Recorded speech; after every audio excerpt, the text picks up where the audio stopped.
കർത്താവിൻ്റെ അതിപരിശുദ്ധമായ നാമം മഹത്വപ്പെടുമാറാകട്ടെ.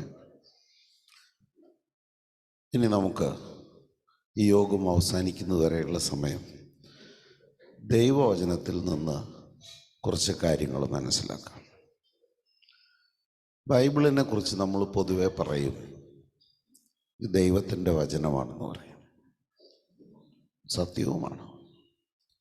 ബൈബിളിലൂടെയാണ് ദൈവത്തിൻ്റെ ആലോചന നമുക്കൊക്കെ കിട്ടുന്നത്, ലഭിക്കുന്നത്. പക്ഷേ ബൈബിൾ എങ്ങനെ വായിച്ച് മനസ്സിലാക്കണം എന്ന് നമ്മൾ പഠിച്ചില്ലെങ്കിൽ നമ്മൾ വലിയ അബദ്ധങ്ങളൊക്കെ ചെയ്യും. ബൈബിളിൽ നിന്നാണല്ലോ വായിച്ചത്, പിന്നെ എങ്ങനെ അതിന് തെറ്റുപറ്റും എന്നൊക്കെ ചോദിക്കുന്ന ആളുകളുണ്ട്. ഞാനൊരു ഉദാഹരണം പറഞ്ഞുകൊണ്ട് മുന്നോട്ട് പോകാൻ താല്പര്യപ്പെടുകയാണ്. നമ്മുടെ ചിന്ത അല്ല ഞാനിത് പറയുന്നത്, ചിന്താ വിഷയം വേറെയാണ്. ഒരു ആമുഖം എന്ന നിലയിൽ ഇയ്യോബിൻ്റെ പുസ്തകം 22-ാം അധ്യായം അതിൻ്റെ ചില വാക്യങ്ങൾ നമുക്കൊന്ന് വായിക്കാം. 24 മുതൽ 26 വരെയുള്ള വാക്യങ്ങൾ.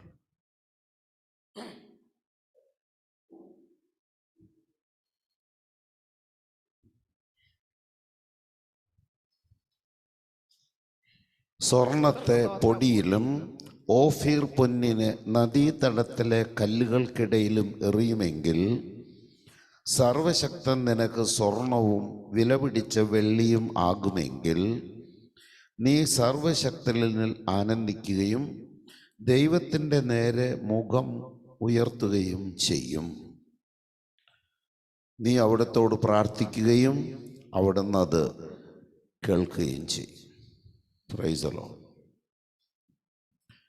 ഇത് സംസാരിച്ചത് ആരാണെന്നാണ് ബൈബിളിൽ തന്നെ രേഖപ്പെടുത്തിയിരിക്കുന്നത്. ആ അധ്യായത്തിൻ്റെ 1-ാമത്തെ വാക്യം. തേമാന്യനായ എലിഫാസ് പറഞ്ഞു. തേമാന്യനായ എലിഫാസ് പറഞ്ഞതാണ്. ആരാണ് ഈ തേമാന്യനായ എലിഫാസ് എന്നറിയണമെങ്കിൽ നമ്മൾ അതേ പുസ്തകം, ഇയ്യോബിൻ്റെ പുസ്തകം തന്നെ 2-ാം അധ്യായം അതിൻ്റെ 11 തൊട്ടൊന്ന് വായിക്കാം. ജനിച്ചയുടനെ ഞാൻ 2:11 അതല്ല, ജോബിന് സംഭവിച്ച അനർത്ഥങ്ങളെ കുറിച്ച് അറിഞ്ഞ 3 സഹോദരന്മാർ തേമാന്യനായ എലിഫാസ്, ഷൂഹ്യനായ ബിൽദാദ്, നാമാത്യനായ സോഫാർ ഒരുമിച്ച് അവനോട് സഹതാപം കാണിക്കാനും അവനെ ആശ്വസിപ്പിക്കാനും അവിടെ എത്തി. അപ്പോൾ ഇയ്യോബിൻ്റെ 3 സ്നേഹിതന്മാരാണ് വന്നത്. അതിൽ ആദ്യം പേര് പറഞ്ഞ ആളാരാണ്? തേമാന്യനായ എലിഫാസ്. അപ്പം മിക്കവാറും ആ 3 പേരിൽ തന്നെ മുൻഗണന കൊടുക്കേണ്ട ഒരാളാണ് എലിഫാസ്. ഈ എലിഫാസ് പറഞ്ഞ വാക്ക് കേട്ടിട്ട് ഈ കാലത്ത് ആരെങ്കിലും തങ്ങളുടെ പൊന്നും വെള്ളിയും എവിടെയെങ്കിലും എറിഞ്ഞു കളയുന്നുണ്ടോ? കളയേണ്ട ആവശ്യമുണ്ടോ? നമ്മുടെ പ്രാർത്ഥന കേൾക്കണമെങ്കിൽ നമുക്കുള്ളത് മുഴുവൻ വലിച്ചെറിയേണ്ടതുണ്ടോ? ഇല്ല. എന്നാൽ ഈ വാക്യങ്ങളൊക്കെ എടുത്ത് പഠിപ്പിക്കുന്ന കുറേ ആളുകൾ ഈ ഭൂമിയിലുണ്ട്. അവർക്ക് ദൈവം വെളിച്ചം കൊടുക്കട്ടെ എന്ന് പ്രാർത്ഥിക്കാനല്ലാതെ നമുക്കൊന്നും കഴിയില്ല. നമുക്ക് ഈ എലിഫാസിനെ കുറിച്ച് ദൈവം എന്തു പറഞ്ഞു എന്നൊന്ന് മനസ്സിലാക്കാം. ദയവ് ചെയ്ത് പറയണ വാക്യം ശ്രദ്ധിച്ച് കേട്ടിട്ട് വായിക്കണമേ. 42-ാമത്തെ അധ്യായം, ഇയ്യോബിൻ്റെ പുസ്തകം തന്നെ 42-ാമത്തെ അധ്യായം അതിൻ്റെ 7-ാമത്തെ വാക്യം. തിടുക്കപ്പെട്ടൊന്നും വായിക്കണ്ട, പക്ഷേ ചുക്കുമൂളകുതി പലിന്ന് വായിക്കരുത്. കേൾക്കുന്നവന് ചുക്ക്, മുളക്, തിപ്പലി എന്ന് മനസ്സിലാകുന്ന രീതിയിൽ. Go head. കർത്താവ് ജോബിനോട് ഇങ്ങനെ സംസാരിച്ചതിന് ശേഷം തേമാന്യനായ എലിഫാസിനോട് അരുളി ചെയ്തു, എന്റെ ക്രോധം നിനക്കും നിന്റെ 2 സ്നേഹിതന്മാർക്കും എതിരെ ജ്വലിക്കുന്നു. Praise the Lord. അപ്പൊ യഹോവയായ ദൈവം ഈ എലിഫാസിനെ പേര് ചൊല്ലി വിളിച്ചിട്ട് പറഞ്ഞു, എൻ്റെ ക്രോധം നിനക്കും നിന്റെ കൂടെയുള്ള 2 സ്നേഹിതന്മാർക്കും എതിരെ ജ്വലിക്കുന്നു. എന്താ കാരണം? ഇവൻ പറഞ്ഞതൊന്നും ദൈവഹിതപ്രകാരമുള്ള കാര്യമല്ല. അവനൊരു വിടുവായനാണ്. ചില ആളുകളുണ്ട്, മൈക്ക് കിട്ടി അവരങ്ങ് പ്രസംഗിക്കും. എന്താ പ്രസംഗിക്കുന്നത് അവർക്ക് തന്നെ അറിയില്ല. ദൈവത്തിന് സ്തോത്രം. അപ്പൊ ഈ എലിഫാസ് പറഞ്ഞ ഡസൻ കണക്കിന് വചനങ്ങൾ ഈ ബൈബിളിലുണ്ട്. അതിലേതെങ്കിലും ഒന്നിനെ നമ്മൾ ഗൗരവമായിട്ട് എടുക്കണോ? വേണോ? വേണ്ടല്ലോ. വേണ്ടെന്ന് ദൈവം പറഞ്ഞ് ഈ എലിഫാസിനോട് പറയണ്, എൻ്റെ ക്രോധം നിനക്കും നിന്റെ 2 സ്നേഹിതന്മാർക്കും എതിരെ ജ്വലിക്കുന്നു. അപ്പോൾ 42 അധ്യായമുള്ള ഇയ്യോബിൻ്റെ പുസ്തകത്തിൽ നിന്ന് ഈ കാളക്കൂറ്റന്മാർ പറഞ്ഞ കാര്യങ്ങൾ വെട്ടിമാറ്റിയ പിന്നെ എന്തോരണ്ടാവും ഇയ്യോബിൻ്റെ പുസ്തകം? അങ്ങ് ചുരുങ്ങും, ഇല്ലേ? ഈ ഒരു തിരിച്ചറിവ് എനിക്കും നിങ്ങൾക്കും വേണം. ഈ തിരിച്ചറിവില്ലാതെ നമ്മൾ വിഡ്ഢിത്തരങ്ങൾ എടുത്ത് പഠിക്കരുത്. മനസ്സിലായോ? എന്നിട്ട് ദൈവം ഇയ്യോബിനോട് പറഞ്ഞു, 7-ാമത്തെ വാക്യത്തിൽ പറയണ ഇയ്യോബിനോട് ദൈവം സംസാരിച്ചു, ഈ 3 പേർ 7 കാളകളെയും 7 മുട്ടാടുകളെയും കൊണ്ട് നിന്റെ അടുക്കൽ വരും. നീ അവയെ യാഗം കഴിച്ച് എന്നോട് പ്രാർത്ഥിച്ചാൽ അവർക്കുള്ള ശിക്ഷ ഞാൻ ഒഴിവാക്കി കൊടുക്കും. പിന്നെ നമ്മൾ കാണുന്നത് 10-ാമത്തെ വാക്യമാണ്. ജോബ് തന്റെ സ്നേഹിതന്മാർക്ക് വേണ്ടി പ്രാർത്ഥിച്ചപ്പോൾ അവനുണ്ടായിരുന്ന ഐശ്വര്യം കർത്താവ് തിരികെ കൊടുത്തു. Praise the Lord. അപ്പോൾ 7 കാളയും 7 ആടും ഈ തിന്മ പ്രവർത്തിച്ച 3 പേരും കൂടെ കൊണ്ട് ഇയ്യോബിൻ്റെ കയ്യിൽ കൊടുത്തപ്പോൾ ഇയ്യോബ് അത് ദൈവത്തിന് യാഗം അർപ്പിച്ചപ്പോൾ ആദ്യം ദൈവം അവരുടെ നേരെ കോപിച്ചിരുന്നത് മാറി അവരുടെ നേരെ ചെയ്യാനിരുന്ന ശിക്ഷ പിൻവലിച്ചു. അപ്പം അതിന് കാരണക്കാരനായത് ഇയ്യോബാണ്. അതുകൊണ്ട് ദൈവം ഇയ്യോബിനെ അനുഗ്രഹിച്ചു. അവന് നഷ്ടപ്പെട്ടതൊക്കെയും ഇരട്ടിയായി കൊടുത്തു. ദൈവത്തിന് സ്തോത്രം. മനസ്സിലായോ? ഞാനിത് ഇത്ര ആമുഖം പറയുന്നത് എന്തുകൊണ്ടെന്ന് വെച്ചാൽ, നമ്മളിന്ന് വായിക്കാൻ പോകുന്ന ചില വചനങ്ങൾ അപ്പസ്തോല പ്രവൃത്തിയുടെ പുസ്തകത്തിൽ നിന്നാണ്. ഈ അപ്പസ്തോല പ്രവൃത്തിയുടെ പുസ്തകവും റേഷനറി മാരി ആണ് നമ്മൾ കാണേണ്ടത്. എന്താണ് റേഷനരി? റേഷനരിയിൽ കല്ലുണ്ടാവും, പുഴുണ്ടാവും, അരിയുണ്ടാവും. അതുകൊണ്ടാണ് നമ്മളിതിനെ പുഴുക്കല്ലരി എന്ന് വിളിക്കുന്നത്, അല്ലേ? അതിൽ പുഴു ഉണ്ടാവും, അതിൽ കല്ലും ഉണ്ടാവും, അതിൽ അരിയുണ്ടാവും. അപ്പോൾ ഇയ്യോബിൻ്റെ പുസ്തകം പഴയ നിയമത്തിൽ അരിച്ചെടുക്കേണ്ടതുപോലെ പുതിയ നിയമത്തിൽ അരിച്ചെടുത്ത് പഠിക്കേണ്ട ഒരു പുസ്തകമാണ് അപ്പോസ്തല പ്രവൃത്തിയുടെ പുസ്തകം. ആ പുസ്തകത്തിൽ നിന്ന് 2-ാം അധ്യായത്തിൽ നിന്ന് കുറച്ച് കാര്യങ്ങളാണ് നമ്മളിന്ന് ചിന്തിക്കുന്നത്. ഇത് ഈ വചനത്തിന് മാത്രം ബാധകമല്ല, ഇത് ഈ മൊത്തം പുസ്തകത്തിന് ബാധകമാണ്. നിങ്ങൾക്ക് സംശയമുണ്ടെങ്കിൽ നിങ്ങൾക്ക് അതിനെക്കുറിച്ച് ചോദിക്കാം. നിങ്ങൾ ചോദിച്ച ചോദ്യത്തിന് ഇന്ന് വരെയും മറുപടി കിട്ടാതിരുന്നിട്ടില്ലല്ലോ. അപ്പോൾ കഴിഞ്ഞ 23 കൊല്ലം നടത്തിയ ദൈവത്തിന് ഇനിയുള്ള ദിവസങ്ങളിലും നമ്മെ നടത്താൻ കഴിയും. അപ്പോസ്തല പ്രവൃത്തിയുടെ പുസ്തകം 2-ാം അധ്യായം അതിൻ്റെ 43-ാമത്തെ വാക്യം വായിക്കാം. എല്ലാവരിലും ഭീതി ഉളവായി. അപ്പോസ്തലന്മാർ വഴി പല അത്ഭുതങ്ങളും അടയാളങ്ങളും സംഭവിച്ചു. മതി. Praise the Lord. വലിയ ഭീതി ഉളവായി. എന്തുകൊണ്ടാണ് ജനങ്ങളുടെ ഇടയിൽ വലിയ ഭീതി ഉളവായത്? അതിൻ്റെ കാരണം കാണണമെങ്കിൽ നമ്മളിപ്പോൾ വായിക്കാനൊന്നും പോകണില്ല. 1-ാമത്തെ അധ്യായം വീട്ടിൽ ചെന്ന് വായിച്ചാൽ മതി. അതിനുശേഷം 2-ാം അധ്യായത്തിൽ പരിശുദ്ധാത്മാവ് വന്നത് മുതൽ അവരുടെ ഇടയിൽ നിറവേറിയ കാര്യങ്ങളെക്കുറിച്ചും നമ്മളൊന്ന് മനസ്സിലാക്കണം. എന്താണ് ഉണ്ടായത്?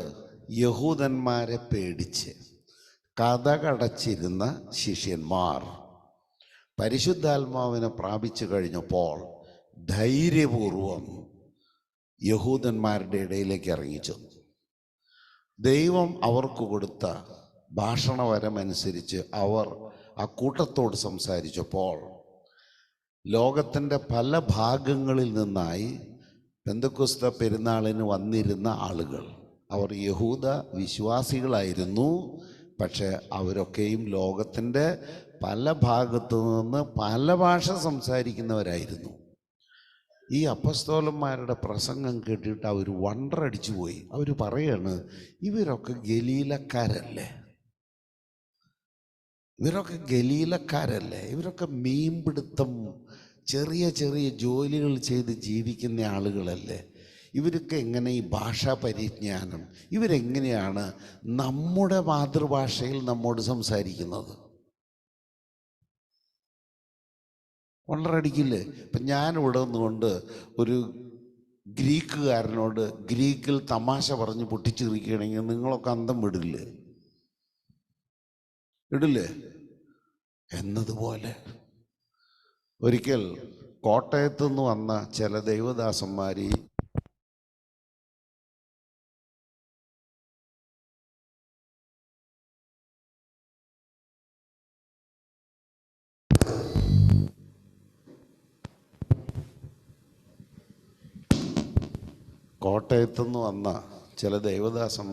ഞാനും കൂടെ ഈ സഭയുടെ മുമ്പിൽ നിന്ന് സംസാരിക്കുകയായിരുന്നു. ഈ സംസാരിച്ച് കഴിഞ്ഞപ്പോൾ നമ്മുടെ സഭയിലുള്ള ചില സഹോദരിമാരെന്നോട് ചോദിച്ചു, നിങ്ങൾ എന്ത് ഭാഷയല്ല സംസാരിച്ചിരുന്നതെന്ന്. ഞാൻ പറഞ്ഞു, മലയാളത്തിൽ. ഇപ്പോൾ കോട്ടയംകാരുടെ ഭാഷ പോലും നമുക്ക് എന്തായി തോന്നും? മറ്റ് ഒരു ഭാഷയാണെന്ന് തോന്നും. അപ്പോൾ പിന്നെ ഈ പാർത്തിയക്കാരും മേദിയമക്കാരും മെസോപ്പൊട്ടോമിയക്കാരും ലിബിയക്കാരും ഒക്കെ ഇത് കേട്ടിട്ട് വണ്ടറടിച്ചതിൽ വല്ല അത്ഭുതമുണ്ടോ? സത്യം. ഇപ്പോൾ പരിശുദ്ധാത്മാവ് വന്നതുകൊണ്ട് അപ്പസ്തോലന്മാർ ധൈര്യം പ്രാപിച്ചു എന്ന് മാത്രമല്ല, തങ്ങൾക്ക് യാതൊരു പരിചയമില്ലാത്ത ഭാഷ പറഞ്ഞ് അവരെ ബോധ്യപ്പെടുത്താൻ അപ്പസ്തോലന്മാർക്ക് കഴിഞ്ഞു. ഇതാണ് ബൈബിളിൽ അന്യഭാഷ വെളിപ്പെട്ട ആദ്യത്തെ സന്ദർഭം. ഇതിന് ശേഷം മാത്രമേ ബാക്കിയുള്ള കാര്യങ്ങളെക്കുറിച്ച് അപ്പസ്തോലന്മാർ നമ്മെ പഠിപ്പിച്ചിട്ടുള്ളൂ. ദൈവത്തിന് സ്തോത്രം. ദൈവം ആഗ്രഹിച്ചത് ദൈവഭയമുള്ള ജനമായിട്ട് നിങ്ങളും ഞാനും വളരണമെന്ന് തന്നെയാണ്. നമുക്കുണ്ടാകേണ്ടുന്ന ഒരു പ്രധാന ഗുണമാണ് ദൈവഭയം.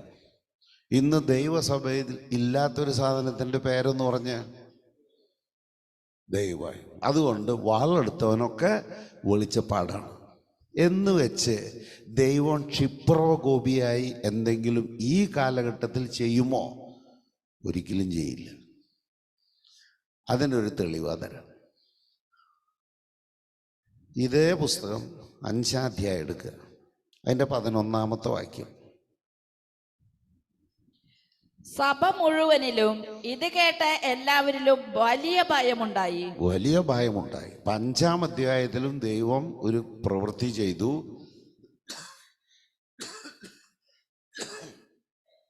അത് കേട്ടിട്ടും സഭയിൽ വലിയ ഭയമുണ്ടായി. അപ്പോൾ ഭയം ഉണ്ടാക്കാനാണ് ദൈവം അത് പ്രവർത്തിപ്പിച്ചതെന്ന് ശരിയല്ലേ? എന്താണ് ആ സംഭവം? അനനിയാസും സഫീറായും കൂടി ചെയ്ത ചില പ്രവൃത്തികളുടെ പരിണാമം, അതിൻ്റെ ഫലം പെട്ടെന്ന് വെളിപ്പെട്ടതുകൊണ്ട് ജനം ഭയപ്പെട്ടു. ഇന്നിപ്പോൾ ദൈവം അങ്ങനെ നമ്മളെ ഭയപ്പെടുത്താൻ പോകുന്നില്ല. നമുക്ക് ആവശ്യമായതൊക്കെ ദൈവം നമുക്ക് മനസ്സിലാകത്തക്ക രീതിയിൽ നമ്മുടെ മാതൃഭാഷയിൽ എഴുതി തന്നു. ഈ കാര്യങ്ങളൊക്കെ സംഭവിക്കുന്ന കാലത്ത് ഈ പറയുന്ന പുസ്തകത്തിൽ ഏതെങ്കിലും ഒരു ലേഖനമോ പുസ്തകമോ എഴുതപ്പെട്ടിട്ടുണ്ടോ? അന്നതില്ല. അപ്പം അതുകൊണ്ട് ജനം ദൈവഭയമുള്ളവരായി വളരാൻ വേണ്ടി ദൈവം കുറേ കാര്യങ്ങളൊക്കെ ചെയ്തു. ആ കാര്യം ദൈവത്തിന് ഇന്ന് ചെയ്യാൻ പറ്റില്ല എന്നല്ല പറഞ്ഞത്. ദൈവം ചെയ്യില്ല. He has no reason to do it. പിന്നെ പറഞ്ഞത് അപ്പസ്തോലന്മാരാൽ വലിയ അത്ഭുതങ്ങളും അടയാളങ്ങളും സംഭവിച്ചു. ഈ അത്ഭുതങ്ങളൊക്കെ ഇന്ന് ചെയ്യാൻ ദൈവത്തിന് വല്ല കഴിവും കുറഞ്ഞു പോയോ? ദൈവത്തിൻ്റെ കൈക്ക് നീളം കുറഞ്ഞോ? ദൈവത്തിൻ്റെ കാതുകൾക്ക് മാന്യം സംഭവിച്ചോ? ദൈവം ഒന്നും കാണാതിരിക്കുന്ന അന്ധനാണോ? അല്ല. പക്ഷെ അത് സംഭവിക്കേണ്ട കാലത്ത് അത് സംഭവിച്ചു. ഇന്ന് അതിൻ്റെ ആവശ്യമില്ല. കാരണം നമ്മുടെ വിശ്വാസം വളരും തോറും നമ്മുടെ ജീവിതത്തിലുള്ള അത്ഭുതങ്ങളുടെ എണ്ണം കുറയും. നമ്മുടെ വിശ്വാസത്തിൻ്റെ ആരംഭ ഭാഗത്ത് നമ്മെ വിശ്വാസത്തിൽ ഉറപ്പിക്കാൻ വേണ്ടി ദൈവം നമുക്ക് വേണ്ടി ഒരു അത്ഭുതം ചെയ്യും. ഇന്ന് എന്നെ വിശ്വസിപ്പിക്കാൻ വേണ്ടി ദൈവം ഒരു അത്ഭുതം ചെയ്യും എന്ന് നിങ്ങൾ ആരെങ്കിലും കരുതുന്നുണ്ടോ? ഒരിക്കലുമില്ല. കാരണം ഇനി ഞാൻ നിത്യതയിൽ എത്തേണ്ടത് എൻ്റെ വിശ്വാസം കൊണ്ട്, അത്ഭുതം കണ്ടിട്ടല്ല. അപ്പോൾ ഓരോ കാര്യങ്ങൾക്കും ഒരു റീസണുണ്ട്. കാരണമില്ലാതെ ഒന്നും സംഭവിക്കുന്നില്ല. അപ്പോൾ ഈ ഒരു വാക്യം വായിച്ചിട്ട് ദൈവം അത്ഭുതം അടയാളം പ്രവർത്തിക്കും എന്ന് പറഞ്ഞ് ഇറങ്ങിത്തിരിക്കുന്ന ആളുകളെ എനിക്ക് കാണാം. ഒരു പക്ഷേ അങ്ങനെയുള്ള ആളുകളുടെ ഇടയിലാണ് നിങ്ങളും ഞാനും ജീവിക്കുന്നത്. അതുകൊണ്ട് നാം ബൈബിളിൽ ഇങ്ങനെയുണ്ട് എന്നും പറഞ്ഞ് നമ്മളെ ഇറങ്ങി പുറപ്പെടരുത്. ഇനി അടുത്ത വാക്യം.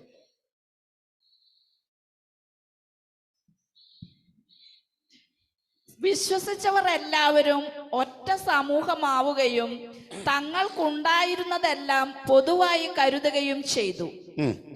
അവർ തങ്ങളുടെ സ്വത്തുക്കളും വസ്തുവകകളും വിറ്റ് ആവശ്യാനുസരണം എല്ലാവർക്കുമായി വീതിച്ചു. ഇതിൽ ആദ്യത്തെ കഷണം ഇന്നും ഇമ്പോർട്ടൻ്റ് ആണ്. രണ്ടാമത്തേത് നാം ചെയ്യേണ്ട യാതൊരു കാര്യവുമില്ല. എന്താണ് ആദ്യത്തെ കാര്യം? ആ വാക്യത്തിൽ ആദ്യത്തെ കാര്യം എന്താണ്? നിങ്ങൾ ഇവിടെ ആണോ, നിങ്ങൾ ശ്രദ്ധിക്കുന്നുണ്ടോയെന്ന് അറിയാനാണ്. ഒരാൾ ശ്രദ്ധിച്ചാൽ ഞാൻ ജയിച്ചു. ബാക്കിയുള്ള ഉണ്ണാക്കന്മാരൊക്കെ ഇരുന്ന് ഉറങ്ങിയാലും എനിക്കൊരു കുഴപ്പമില്ല. ഒരാളെങ്കിലും ഇത് മനസ്സിലാക്കണം.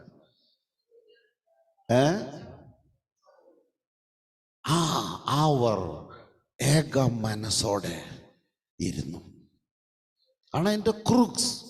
ഈ ഏക മനസ്സോടെ ഇരിക്കേണ്ടത് ലോകാവസാനം വരെയാണ്, ഇടയ്ക്കല്ല. കാരണം അപ്പസ്തോലന്മാർ നമ്മളെ അത് തന്നെ പഠിപ്പിച്ചു. ഫിലിപ്പിയർക്ക് എഴുതിയ ലേഖനം 2-ാം അധ്യായം അതിൻ്റെ 2-ാമത്തെ വാക്യം വായിച്ചു.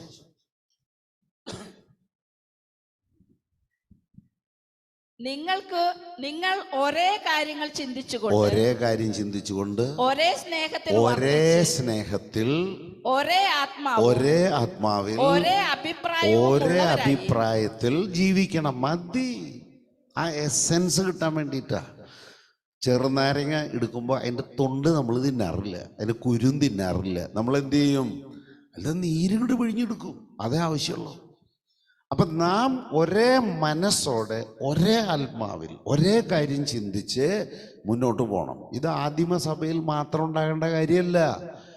It should go right up to the end. കാരണം ഇത് ബന്ധപ്പെട്ട് കിടക്കുന്നത് മറ്റ് പല കാര്യങ്ങളുമായിട്ടാണ്.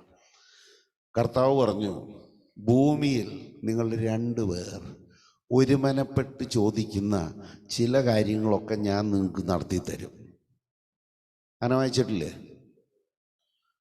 ചിലർ പറഞ്ഞുണ്ട് എന്ന് പറഞ്ഞു, ലിജോ പറഞ്ഞുണ്ട് എന്ന് പറഞ്ഞു. അങ്ങനെ ഒരു വാക്യം ഞാൻ ഇന്നുവരെ ബൈബിളിൽ കണ്ടിട്ടില്ല. 2 പേർ ഒരുമനപ്പെട്ട് ചോദിക്കുന്ന ഏത് കാര്യം, ചില കാര്യങ്ങളല്ല, ഏത് കാര്യം. എന്നിട്ട് വല്ലതും നടക്കുന്നുണ്ടോ? 2 പേർ എന്ന് പറയുമ്പോൾ ആര് 2 പേരെന്ന് ചോദിച്ചാൽ ഞാൻ പറയും ഭാര്യയും ഭർത്താവും. അവരാണല്ലോ ശരീരം പോലും പങ്കിട്ട് ജീവിക്കുന്നവർ. എന്നിട്ടിപ്പോൾ ഇതിനകത്തിരിക്കുന്ന എത്ര ഭാര്യ ഭർത്താക്കന്മാർ ഒരേപോലെ ചിന്തിക്കുന്നവരുണ്ട്? ധൈര്യമുള്ളൊരു കയ്യെ പൊക്കിക്കോ, ഞാൻ നിങ്ങളുടെ മോന്തേന്ന് കാണാനാ. എൻ്റെ മൊബൈലിലുള്ള സന്ദേശങ്ങൾ, വോയിസ് മെസ്സേജുകൾ, ഞാൻ ആരുടെയും ടെലിഫോൺ റെക്കോർഡ് ചെയ്യുന്ന ആളല്ല. നിങ്ങൾക്ക് ആർക്കെങ്കിലും താല്പര്യം ഉണ്ടെങ്കിൽ ഒറ്റയ്ക്ക് വന്ന രഹസ്യമായിട്ട് എൻ്റെ വാട്സാപ്പിൽ നിന്ന് ഞാൻ നിങ്ങൾക്ക് ചില മെസ്സേജുകൾ കേൾപ്പിച്ചു തരാം. ഭാര്യയും ഭർത്താവും തമ്മിൽ ജീവിക്കുകയാണ്. 10-30 കൊല്ലമായിട്ട് മക്കളെ ജനിപ്പിച്ചു. അവരുടെ കല്യാണം കഴിഞ്ഞ് അവർക്ക് കുട്ടികളായി. പക്ഷെ ഇപ്പോഴും ഭാര്യയും ഭർത്താവും തമ്മിൽ 150 മനസ്സാണ്, ഒരു മനസ്സില്ല. പിന്നെ എങ്ങനെ അവരുടെ പ്രാർത്ഥന ദൈവം കേൾക്കുക? ദൈവത്തിൻ്റെ എല്ലാ വാഗ്ദത്തങ്ങളും സൗജന്യ, പക്ഷെ അതെല്ലാം വ്യവസ്ഥകൾക്ക്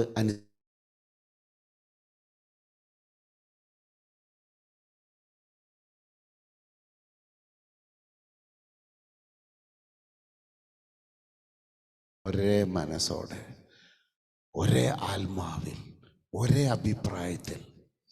അത് നടപ്പുള്ള വല്ല കാര്യമാണോ? അല്ല. അത് നടപ്പിൽ വരുത്താനാണ് നമ്മൾ പരിശ്രമിക്കുന്നത്. ഭിന്ന അഭിപ്രായമുള്ളവർക്ക് അത് പറയാൻ വേദിയുണ്ട്. ഭിന്ന അഭിപ്രായമുള്ളവർക്ക് 24 മണിക്കൂറും ഒരു പെട്ടി അവിടെ തുറന്നിരിക്കുന്നുണ്ട്. ആ പെട്ടിയിൽ നിങ്ങൾക്കൊരു എഴുതിയിടാം. നിങ്ങൾക്ക് പറയാനുള്ളത് ഇന്നതാണെന്ന് അവിടെ എഴുതിയിടാം. നിങ്ങൾക്ക് വാഴപ്പിണ്ടി ഉണ്ടെങ്കിലും ഒരു നട്ടെല്ലുണ്ടെങ്കിൽ നിങ്ങൾക്ക് നിങ്ങളുടെ പേര് വയ്ക്കാം. ഇനി ദൈവം നിങ്ങൾക്ക് നട്ടെല്ല് തന്നിട്ടേ ഇല്ലെങ്കിൽ എന്ത് ചെയ്യാം? നിങ്ങൾ അതിനകത്ത് എഴുതിയിട്ടാൽ മതി, പേര് വയ്ക്കണ്ട. മനസ്സിലായോ? കാരണം ആളുകൾക്ക് എല്ലാവർക്കും നട്ടെല്ലുണ്ടെന്ന ധാരണ. ചിലരുടെ നട്ടെല്ല് ഇരുമ്പുകൊണ്ടാണെങ്കിൽ ചിലരുടേത് വാഴപ്പിണ്ടി കൊണ്ടാണ്, ചിലരുടേത് റബ്ബർ കൊണ്ടാണ്, ചിലർക്ക് ഈ സംഭവമില്ല. ചെമ്മീൻ്റെ മാതിരിയാണ്, അവർക്ക് മാംസം മാത്രമേ ഉള്ളൂ, നട്ടെല്ലില്ല. ഞാൻ നട്ടെല്ലുള്ള കൂട്ടത്തിലാണ്. അതുകൊണ്ട് നിങ്ങളെ വിമർശിച്ചുകൊണ്ടൊന്നും ഞാൻ നാട് വിട്ടു പോകാൻ പോകുന്നില്ല. ദൈവത്തിന് സ്തോത്രം. ഇനി ഇവിടെ എല്ലാ മാസത്തിൻ്റെയും 1-ാമത്തെ ഞായറാഴ്ച ഭക്ഷണത്തിന് ശേഷം ട്രസ്റ്റിമാരുടെ ഒരു മീറ്റിംഗ് നടക്കും. നിങ്ങൾക്ക് താല്പര്യമുണ്ടെങ്കിൽ ആവശ്യപ്പെടാം. നിങ്ങൾക്കൊരു കത്ത് എഴുതി തരാം. നിങ്ങൾ പറയുന്ന ഏത് കാര്യവും ചർച്ച ചെയ്യപ്പെടും. നടത്തി തരും എന്നൊന്നും ഞാൻ ഗ്യാരണ്ടി പറയില്ല.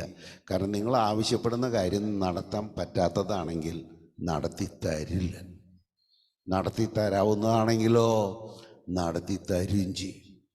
ദൈവത്തിന് സ്തോത്രം. ഹല്ലേലൂയ. അപ്പോൾ ഒരു മനസ്സോടെ ഇരിക്കുക എന്നുള്ളത് എപ്പോഴും ആവശ്യമുള്ളതാണ്. ഏക അഭിപ്രായത്തോടു കൂടി ഇരിക്കണം എന്നത് വളരെ ആവശ്യമാണ്. അഭിപ്രായ വ്യത്യാസമുള്ളവർക്ക് അഭിപ്രായം തുറന്നു പറയാൻ അവസരവും തരും. അപ്പോൾ പിന്നെ പ്രശ്നമില്ലല്ലോ. പിന്നെയുള്ളത്, ഓരോരുത്തരും തങ്ങളുടെ വസ്തുക്കൾ വിറ്റ് അപ്പസ്തോലന്മാർക്ക് കൊടുത്തു. അപ്പസ്തോലന്മാരത് ആവശ്യാനുസരണം വിതരണം ചെയ്തു. അതുകൊണ്ട് അവരുടെ ഇടയിൽ മുട്ടുപാടുള്ള ആരും ഉണ്ടായിരുന്നില്ല. ഇത് നമുക്ക് കൊണ്ടുപോകാവുന്ന ഒരു നല്ല മാതൃകയല്ല.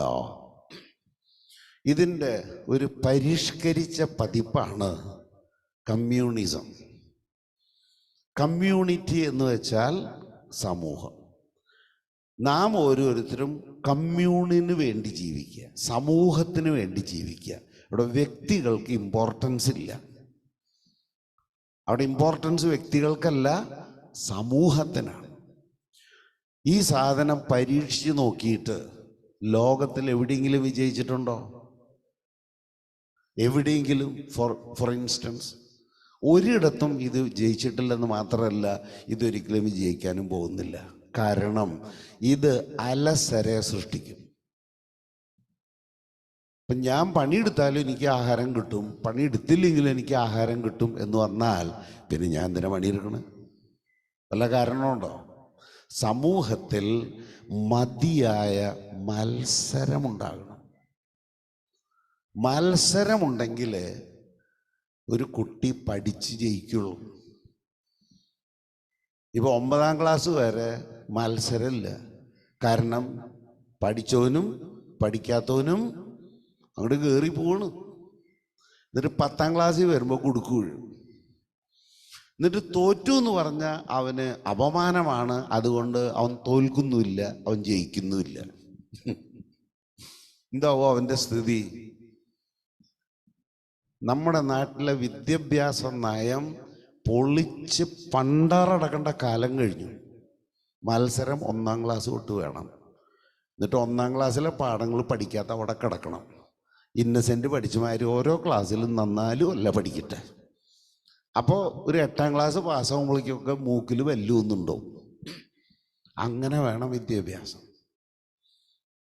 പുതിയ നിയമസഭയ്ക്ക് എന്ത് സംഭവിച്ചു? പുതിയ നിയമം സംഭവിച്ചൊക്കെ ഇതിനകത്ത് എഴുതി വെച്ചിട്ടുണ്ട്. പല ആളുകളും എന്ത് ചെയ്യുന്നറിയാമോ? തങ്ങളുടെ വസ്തുവകളൊക്കെ വിറ്റ് അപ്പസ്തോലന്മാരുടെ കാലിൽ കൊണ്ടുവച്ചു. കൂട്ടത്തിൽ പേരെടുത്ത് പറയാൻ യോഗ്യനായ ഒരു മനുഷ്യനും അത് ചെയ്തു. അപ്പസ്തോല പ്രവൃത്തിയുടെ പുസ്തകം അതിൻ്റെ 4-ാമത്തെ അധ്യായം 34 തൊട്ട് വായിച്ചോ. 4-ാം അധ്യായത്തിൻ്റെ 34 തൊട്ട് വായിച്ചു. അവരുടെ ഇടയിൽ ദാരിദ്ര്യം അനുഭവിക്കുന്നവർ ആരും ഉണ്ടായിരുന്നില്ല. കാരണം പറമ്പും വീടും സ്വന്തമായി ഉണ്ടായിരുന്നവരെല്ലാം അവയത്രയും വിറ്റ് കിട്ടിയ തുക അപ്പോസ്തോലന്മാരുടെ കാൽക്കൽ അർപ്പിച്ചു. അത് ഓരോരുത്തർക്കും ആവശ്യമനുസരിച്ച് വിതരണം ചെയ്യപ്പെട്ടു. ബർണബാസ് എന്ന അപരനാമത്താൽ അപ്പോസ്തോലന്മാർ വിളിച്ചിരുന്നവനും, ഈ വാക്കിന്റെ അർത്ഥം ആശ്വാസപുത്രൻ എന്നാണ്, സൈപ്രസ് സ്വദേശിയും ലേവായനുമായ ജോസഫ് തന്റെ വയൽ വിറ്റുകിട്ടിയ പണം അപ്പോസ്തലന്മാരുടെ കാൽക്കൽ അർപ്പിച്ചു. Praise the Lord. പലരും ചെയ്ത കൂട്ടത്തിൽ ബർണബാസും അത് ചെയ്തു. ബർണബാസ് വാസ്തവത്തിൽ വലിയ യോഗ്യതയുള്ള മനുഷ്യനായിരുന്നു. ഇതൊന്നും അവൻ ചെയ്തില്ലെങ്കിലും അവൻ സഭയിൽ വലിയ സ്ഥാനത്തിന് എത്തുമായിരുന്നു. എന്താ അവൻ്റെ പേരിൻ്റെ വാക്കിൻ്റെ അർത്ഥം തന്നെ ആശ്വാസപുത്രൻ. അവന് സഭയിൽ വലിയ സ്ഥാനം കിട്ടി. അവന് സ്ഥാനം കിട്ടിയത് അവൻ്റെ സ്വഭാവശ്രേഷ്ഠത കൊണ്ടാണോ അവൻ പണം കൊണ്ടെടുത്തോണ്ടാണോ? സ്വഭാവശ്രേഷ്ഠത കൊണ്ട്. പക്ഷെ ഈ അനനീയാസും സഫീറയും ധരിച്ചത് കാശ് കൊണ്ടുകൊടുത്താൽ നമുക്ക് സ്ഥാനം കിട്ടുന്ന. അങ്ങനെ അവരെന്ത് ചെയ്തു? അവരവരുടെ സമ്പത്ത് വിൽക്കാൻ തീരുമാനിച്ചു. വിറ്റു. എന്നിട്ട് എന്ത് ചെയ്തു? അത്യാവശ്യമുള്ളതൊക്കെ മാറ്റി വെച്ചു. എന്നിട്ട് കുറച്ച് പത്രോസിൻ്റെ കയ്യിൽ കൊണ്ടുകൊടുത്തു. പത്രോസിനോട് ദൈവാത്മാവ് പറഞ്ഞു, നീ അവനോട് ചോദിക്കേ, ഇത്രയും തുകയ്ക്ക് എന്നെയാണോ നീ ഇത് വിറ്റത്? അതേലോ. താണ്ട കിടക്കുന്നു. അതിൻ്റെ കാറ്റ് പോയി. അവനെ കുഴിച്ചിട്ട് വരുമ്പോഴേക്കും അവൻ്റെ ഭാര്യ ഭർത്താവിനെ അന്വേഷിച്ചു വന്നു. സഫീറയോട് ചോദിച്ചു, ഇത്രയും കാശിന് തന്നെയാണോ നിങ്ങളിത് വിറ്റത്? അതേലോ. ദാണ്ട കിടക്കുന്ന രണ്ടാമത്തത്. എന്തിനാണ് ഇവർ ഒരു ഭാഗം കൊടുത്തിട്ട് മറ്റൊരു ഭാഗം മാറ്റി വെച്ചത്? പത്രോസ് ഇവരോട് ചോദിക്കുകയാണ്, വയൽ നിൻ്റേതായിരുന്നില്ലേ? വിറ്റ് കിട്ടിയ പണം നിൻ്റേതായിരുന്നില്ലേ? ഇതിവിടെ കൊണ്ടുതരണമെന്ന് വല്ല കൽപ്പന ഉണ്ടായിരുന്നോ? ആരെങ്കിലും നിങ്ങളോടത് പറഞ്ഞിരുന്നോ? പിന്നെ നീ എന്തിനാണ് പരിശുദ്ധാത്മാവിനോട് വ്യാജം കാണിച്ചത്?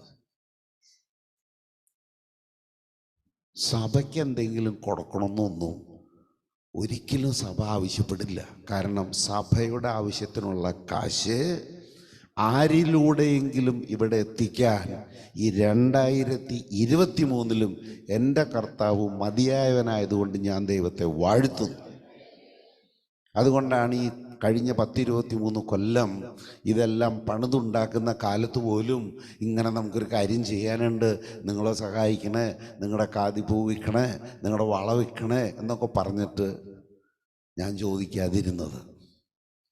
കാരണം എനിക്ക് മറ്റൊന്നും അറിയില്ലെങ്കിലും എനിക്ക് ഒരു കാര്യം അറിയാം, ആരാണ് എൻ്റെ വീണ്ടെടുപ്പുകാരൻ.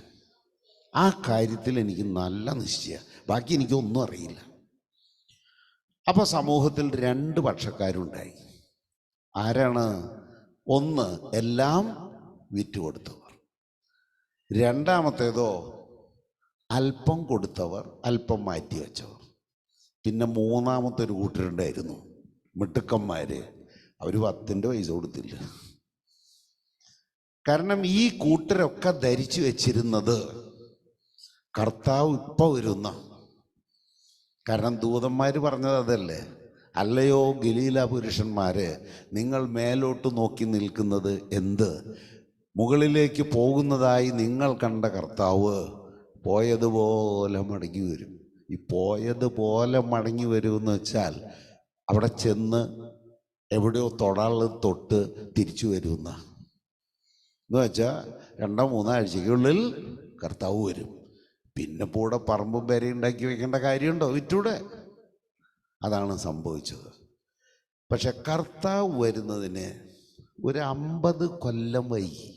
അവർ ഉദ്ദേശിച്ചിൽ നിന്ന് വെറും 50 കൊല്ലം വൈകി. അപ്പോഴേക്കും സഭയിൽ കലക്കായി. രണ്ടാമത്തെ പത്രോസിന്റെ ലേഖനം,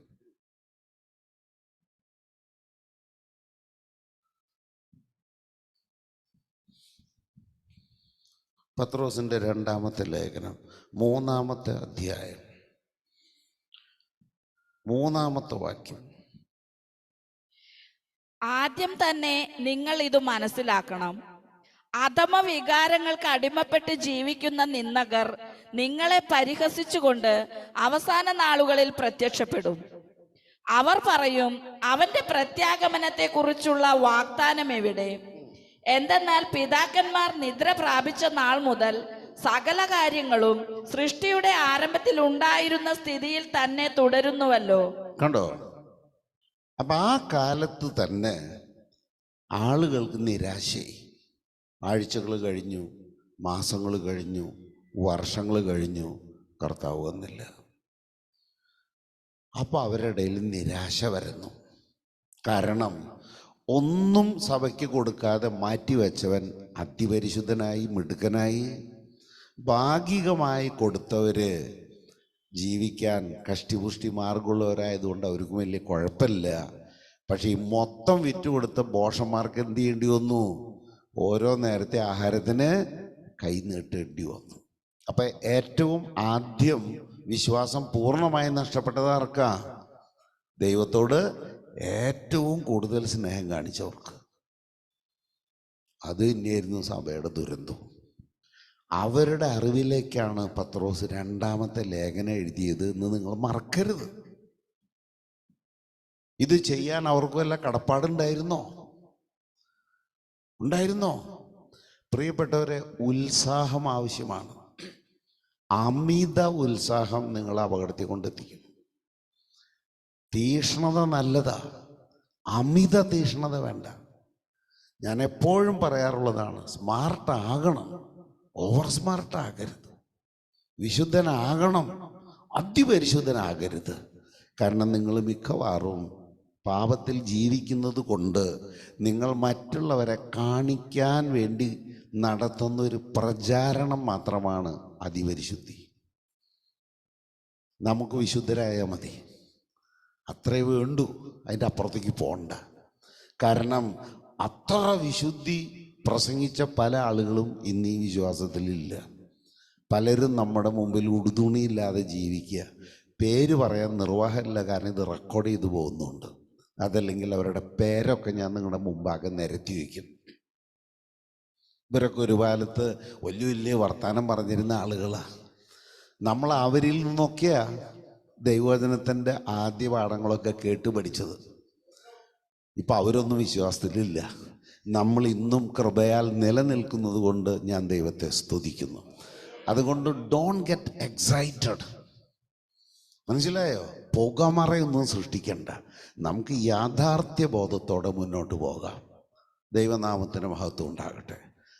അപ്പം ആ വാക്യവും നമ്മൾ കണ്ടു. അതിലെടുക്കേണ്ട ഒരു കഷ്ണമുണ്ട്. എന്താണ് എടുക്കേണ്ടത്? ഏക മനസ്സോടെ ഇരിക്കണം, അത് എപ്പോഴും എന്നും. പക്ഷെ ഈ സ്വത്ത് വിറ്റ് കൊടുക്കേണ്ട കാര്യം വല്ലതും ഉണ്ടോ? ഇല്ല.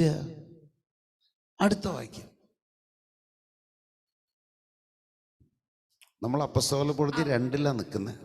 അവർ ഏക മനസ്സോടെ താല്പര്യപൂർവം അനുദിനം ദേവാലയത്തിൽ ഒന്നിച്ചു കൂടുകയും. മതി, ദേവാലയത്തിൽ ഒന്നിച്ചുകൂടി. ഈ ദേവാലയത്തിൽ ഒന്നിച്ചുകൂടി എന്ന് പറഞ്ഞാൽ എന്താണ് അതുകൊണ്ട് കൃത്യമായി ഉദ്ദേശിക്കുന്നത്? ജെറൂസലം ദേവാലയത്തിൽ യഹൂദർക്കുള്ള ഒരേ ഒരു ആലയമാണ് ജെറൂസലം ദേവാലയം. മർക്കോസിന്റെ മാളിക മുറിയിലിരുന്ന് പരിശുദ്ധാത്മാവിനെ പ്രാപിച്ച ഈ കൂട്ടം ദേവാലയത്തിൽ പോകുന്നത് ബുദ്ധിശൂന്യതയാണോ അതോ ബുദ്ധിയാണോ?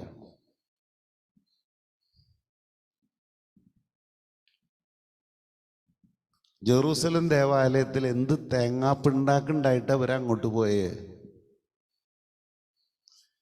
ഇവരങ്ങോട്ട് പോകാനുള്ള കാരണം ഇവരുടെ ബുദ്ധി മുഴുവൻ പ്രകാശിച്ചിരുന്നില്ല.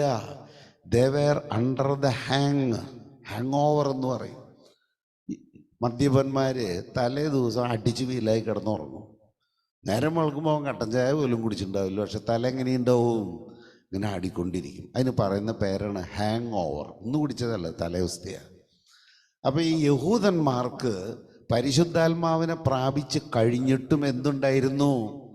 ഹാങ് ഓവർ ഉണ്ടായിരുന്നു. അതുകൊണ്ടാണ് അവർ ജെറൂസലം ദേവാലയത്തിലേക്ക് പോയത്. എന്താ, ജെറൂസലം ദേവാലയത്തിൽ പോയി പ്രാർത്ഥിച്ചാലേ പ്രാർത്ഥന കേൾക്കുള്ളൂ. ജെറൂസലം ദേവാലയത്തിൽ നിന്ന് ആരാധിച്ചാലേ ദൈവം സ്വീകരിക്കുള്ളൂ. കാരണം അവർ കാര്യങ്ങൾ മനസ്സിലാക്കി വരുന്നതേ ഉള്ളൂ. അതുകൊണ്ടാണ് ഞാൻ പറഞ്ഞ അപ്പസ്തോല പ്രവൃത്തിയുടെ പുസ്തകത്തിൽ അപ്പസ്തോലന്മാർ ചെയ്ത ഹിമാലയൻ മണ്ടത്തരങ്ങൾ ഇതിനകത്ത് അക്കമിട്ട് എഴുതി വച്ചിട്ടുണ്ട്.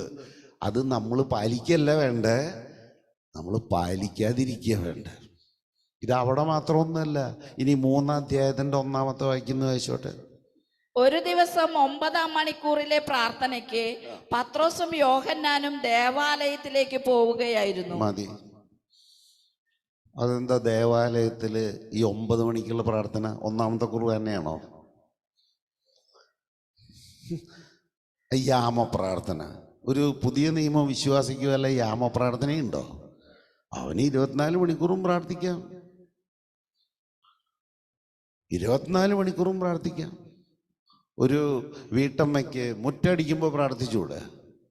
കറിക്കരിയുമ്പോൾ പ്രാർത്ഥിച്ചുകൂടെ? തുണി അലക്കുമ്പോൾ പ്രാർത്ഥിച്ചുകൂടെ? ഇതൊക്കെ ചെയ്യുമ്പോൾ ആരാധിച്ചുകൂടെ?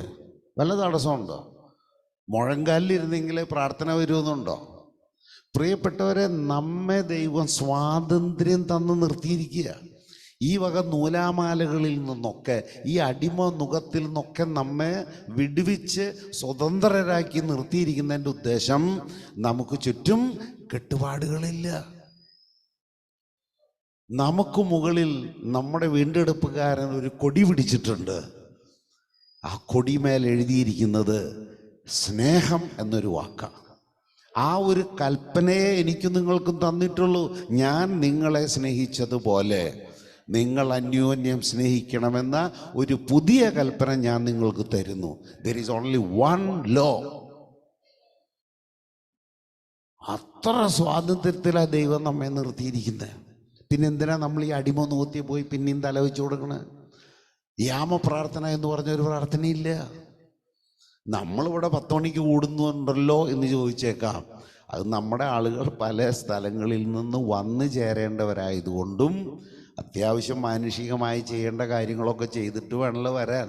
വല്ല കോഴി ഉണ്ടെങ്കിൽ അതിന് തീറ്റ കൊടുത്ത്, പശുവിനെ ഉണ്ടെങ്കിൽ ഒന്ന് കുളിപ്പിച്ച് കറന്നതിൻ്റെ പാലെടുത്ത് വീട്ടിൽ കൊടുത്ത്, പശുവിനെ കൊടുക്കേണ്ട ഭക്ഷണമൊക്കെ കൊടുത്ത്, അല്ലെങ്കിൽ വീട്ടിൽ മുതിർന്ന ആളുകളുണ്ടെങ്കിൽ അവർക്ക് ചെയ്യേണ്ട പരിചരണങ്ങളൊക്കെ ചെയ്ത് വരാൻ വേണ്ടിയിട്ടാണ് നമ്മൾ ഈ 10 മണി ഫിക്സ് ചെയ്തിരിക്കുന്നത്.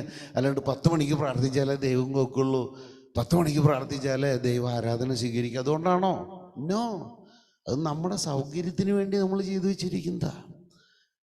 പക്ഷെ ഇവന്മാരെന്ത് ചെയ്തു? ന്യായപ്രമാണത്തിൻ്റെ ഹാങ് ഓവർ വിട്ടിട്ടില്ലാത്തത് കൊണ്ട് അവർക്ക് ഓരോ യാമം തുടങ്ങുമ്പോഴും പ്രാർത്ഥനയുണ്ട്. ഒരു യാമം എന്ന് പറയുന്നത് 3 മണിക്കൂറാണ്. അപ്പം 6 മണിക്കൂർ പ്രാർത്ഥനയുണ്ട്, 9 മണിക്കൂർ പ്രാർത്ഥനയുണ്ട്, 12 മണിക്കൂർ പ്രാർത്ഥനയുണ്ട്, 3 മണിക്കൂർ പ്രാർത്ഥനയുണ്ട്. കണ്ടിട്ടില്ലേ? നമ്മുടെ അടുത്ത മുസ്ലിം പള്ളിയിൽ നിന്ന് ഇടയ്ക്കിടയ്ക്ക് വാങ്കുളിക്കുന്ന കേട്ടുണ്ട്. മനസ്സിലായ? നമുക്ക് അങ്ങനെ വല്ല ഗതികേടും? No. You can pray any time, you can worship any time.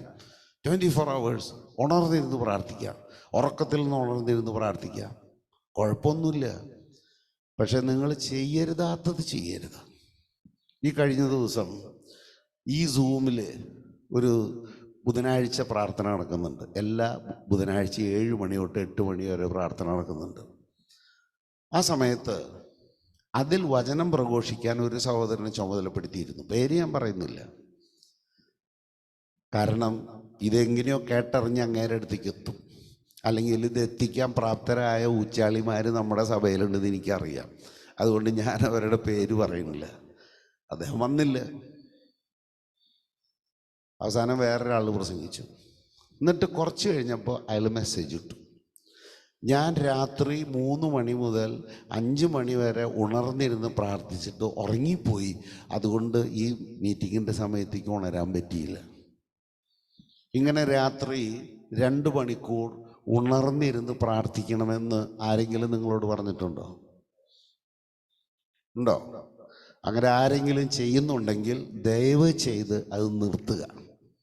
അത് നിങ്ങളുടെ ആരോഗ്യത്തിന് നന്നല്ല. ദൈവം ദിനത്തെ രണ്ടാക്കി തിരിച്ചു. ഒരു ഭാഗം പകൽ സമയം പണിയെടുക്കാൻ, രണ്ടാമത്തെ ഭാഗം വിശ്രമിക്കാൻ. മനസ്സിലായോ? ഒരു മനുഷ്യൻ ഒരു 24 മണിക്കൂറുള്ള ദിവസത്തിൽ കുറഞ്ഞത് 6 മണിക്കൂർ നന്നായി ഉറങ്ങണം.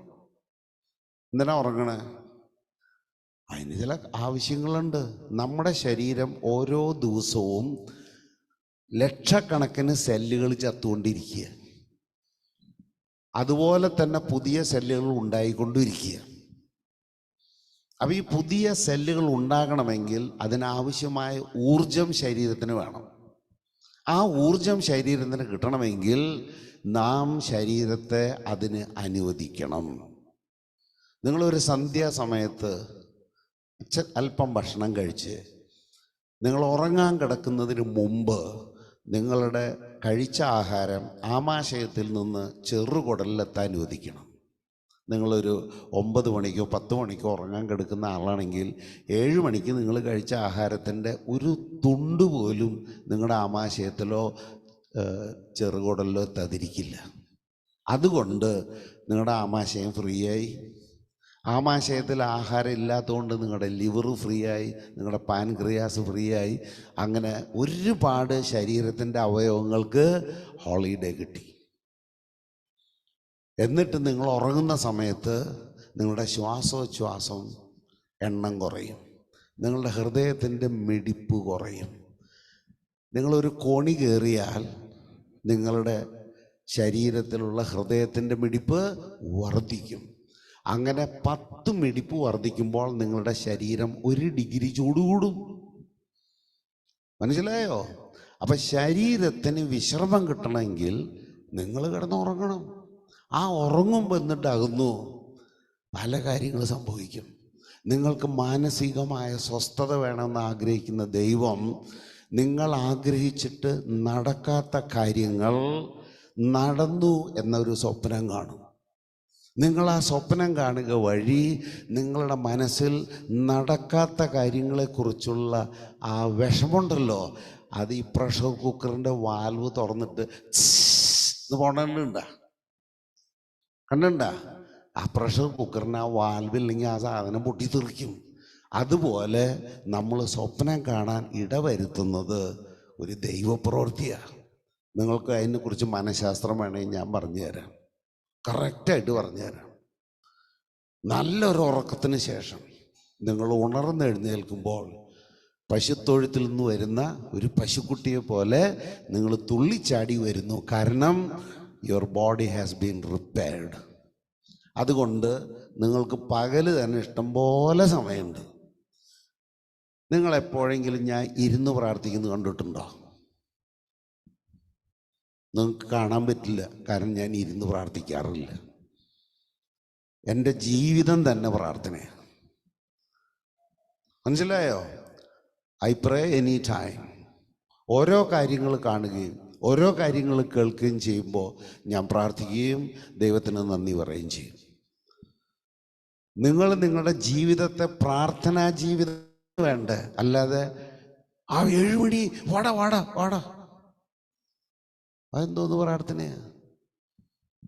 അതെന്തോന്ന് പ്രാർത്ഥന? 7 മണിക്കുള്ള പ്രാർത്ഥന അത് ഈ പ്രാർത്ഥനയാ. 9 മണിയായപ്പോൾ ദേ കെട്ടെടുത്തു പ്രാർത്ഥിക്കാൻ പോകുന്നു.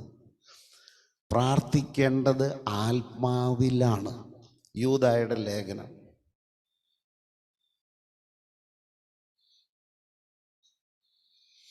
യൂദായുടെ ലേഖനം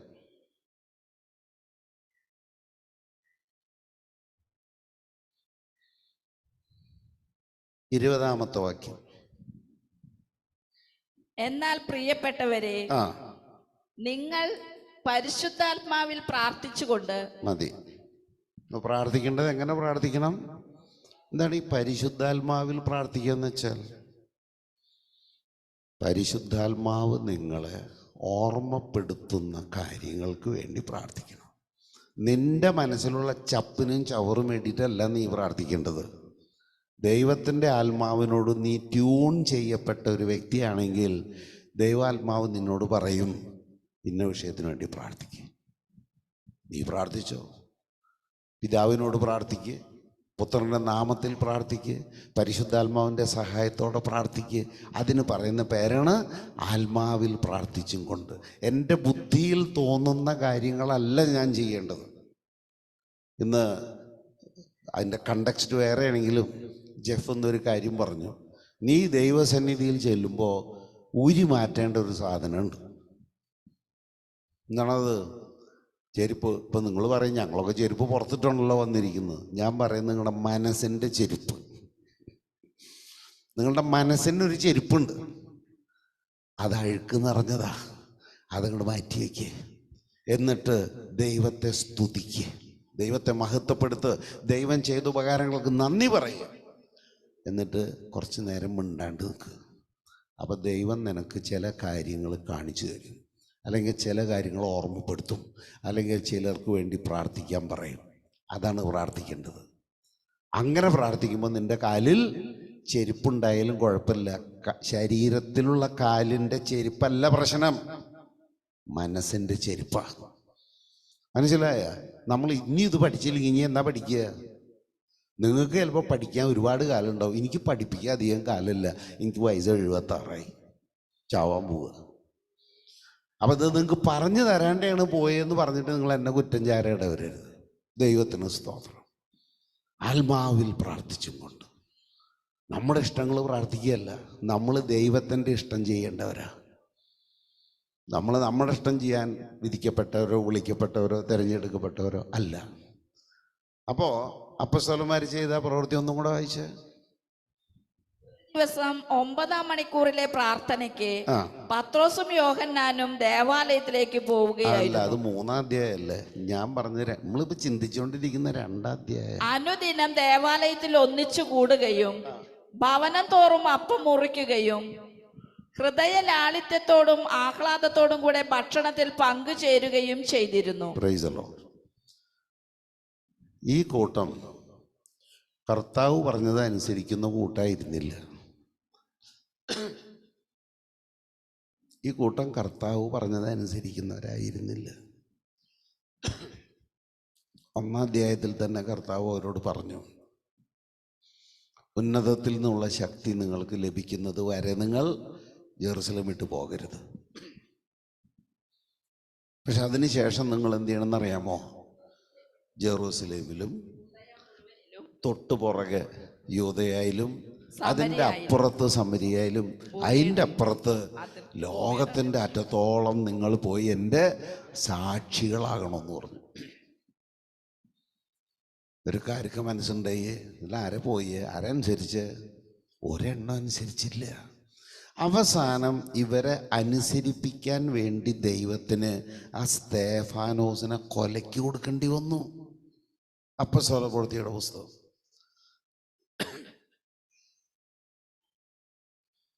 അപ്പോസ്തലപ്രവൃത്തിയുടെ പുസ്തകം 8-ാമത്തെ അധ്യായം അതിൻ്റെ 4-ാമത്തെ വാക്യം. ചിതറിക്കപ്പെട്ടവർ വചനം പ്രസംഗിച്ചുകൊണ്ട് ചുറ്റി സഞ്ചരിച്ചു. എന്തുകൊണ്ടാണ് അവർ ചിതറിക്കപ്പെട്ടെ? സ്തേഫാനോസിൻ്റെ കൊല നടന്നു കഴിഞ്ഞപ്പോൾ ഇവന്മാർക്ക് ഇവിടെ നിൽക്കുന്നത് സുരക്ഷിതല്ല എന്ന് മനസ്സിലായി അവർ പുറത്തേക്ക് ഇറങ്ങി. സ്തേഫാനോസിനെ ദൈവം കൊന്നില്ലായിരുന്നെങ്കിൽ ഇവന്മാർ ഈ 2023 എവിടെ ഉണ്ടാകുമായിരുന്നു? അവിടെ തന്നെ. ദൈവത്തെ കൊണ്ട് കടുങ്കൈ ചെയ്യിക്കരുത് കേട്ടോ. ദൈവം പറഞ്ഞത് അനുസരിക്കാനാണ് നമ്മൾ നിർത്തിയത്, ദൈവത്തിന് ബുദ്ധി പറഞ്ഞു കൊടുക്കാനല്ല. കാരണം ഈസ് ക്ലെവർ ഇനഫ്. മനസ്സിലായോ? അങ്ങനെ അവർ ദിനം തോറും ദേവാലയത്തിൽ ഒരുമിച്ച് കൂടി. ഞാൻ പിന്നെയും ചോദിക്കുകയാണ്, ജെറൂസലേം ദേവാലയത്തിൽ എന്ത് പിണ്ണാക്കള്ള എന്തെങ്കിലും ഉണ്ടോ? ഇല്ല. ഇവർ ദിനം തോറും ചെയ്യേണ്ടത് പുറത്തിറങ്ങി കാണുന്നവരോടൊക്കെ യേശു ക്രിസ്തുവിൻ്റെ സുവിശേഷം പങ്കുവയ്ക്കുക വേണ്ടത്. അതവർ ചെയ്തുമില്ല. ആ വാക്യം ഒന്നും കൂടെ വായിച്ചോ. അവർ ദിനം തോറും അനുദിനം ദേവാലയത്തിൽ ഒന്നിച്ചു കൂടുകയും ഭവനം തോറും അപ്പം മുറിക്കുകയും. ഭവനം തോറും അപ്പം മുറിക്കുക നല്ല കാര്യമാണ്. ഈ അപ്പം മുറിയാണ് നമ്മൾ മാസത്തിൻ്റെ ഒന്നാമത്തെ ഞായറാഴ്ച ഇവിടെ നടത്തണേ. അതെന്താ നമ്മൾ മാസത്തിൻ്റെ ഒന്നാമത്തെ ഞായറാഴ്ച മാത്രം നടത്തണേ? വാസ്തവത്തിൽ വേറെ ഒരു ഭാഗത്ത് ആഴ്ചവട്ടത്തിൻ്റെ ഒന്നാം ദിവസം ഒന്നും എഴുതി വച്ചിട്ടില്ലേ? അതൊന്ന് മനസ്സിലാക്കണ്ടേ? അപ്പസ്തോല പ്രവൃത്തിയുടെ പുസ്തകം 20-ാം അധ്യായം അതിൻ്റെ 7-ാമത്തെ വാക്യം. ആഴ്ചയുടെ ആദ്യ ദിവസം അപ്പം മുറിക്കാൻ ഞങ്ങൾ ഒരുമിച്ച് കൂടി. മതി. അപ്പൊ ഈ 2-ാം അധ്യായത്തിൽ ഇവര് അപ്പം മുറിച്ചിരുന്നത് എല്ലാ ദിവസമാണ്. 20-ാം അധ്യായത്തിലേക്ക് വന്നപ്പോൾ ഒരു ആഴ്ചയിൽ ഒന്നാക്കി ഇല്ലേ? ആ ഒരു ടൈം ഫ്രെയിം നമ്മൾ എടുക്കണമെങ്കിൽ നമുക്ക് 10 കൊല്ലത്തിലൊരിക്കൽ നടത്തേണ്ടി വരുള്ളൂ.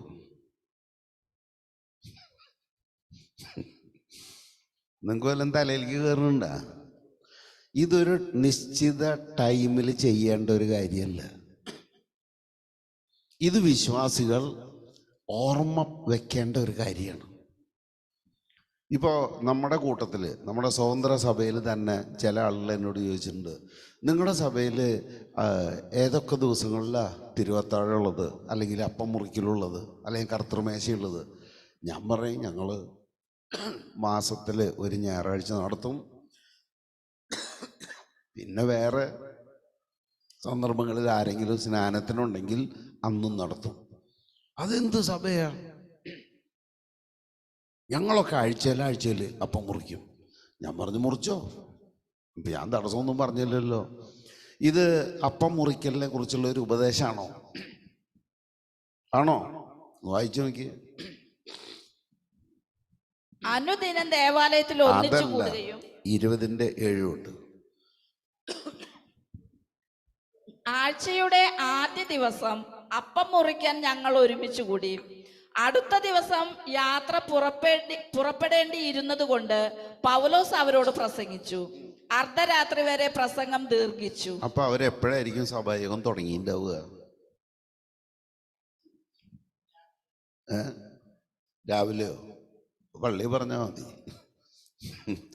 ഉച്ച കഴിഞ്ഞിട്ട് ആ പ്രസംഗം നീണ്ടുപോയി. കാരണം അത്താഴം എന്ന വാക്കിൻ്റെ അക്ഷരാർത്ഥം വൈകുന്നേരത്തെ ആഹാരം. മനസ്സിലായോ?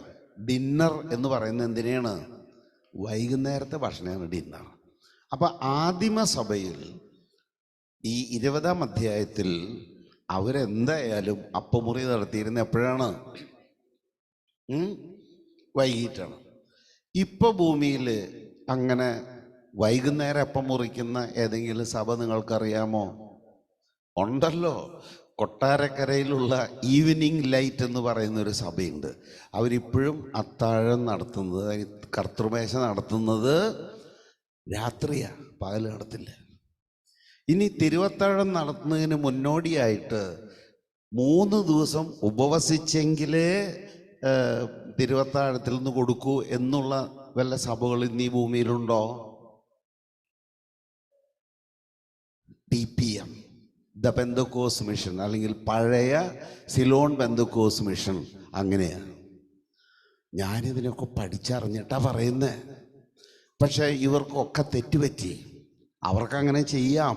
പക്ഷെ അവരെന്നോട് പറയരുത് ഇതിൽ ഇങ്ങനെ എഴുതി വെച്ചത് കൊണ്ടാണ് ഞങ്ങൾ ചെയ്യുന്നത് എന്ന്. അങ്ങനെയാണെങ്കിൽ എന്ത് ചെയ്യണം?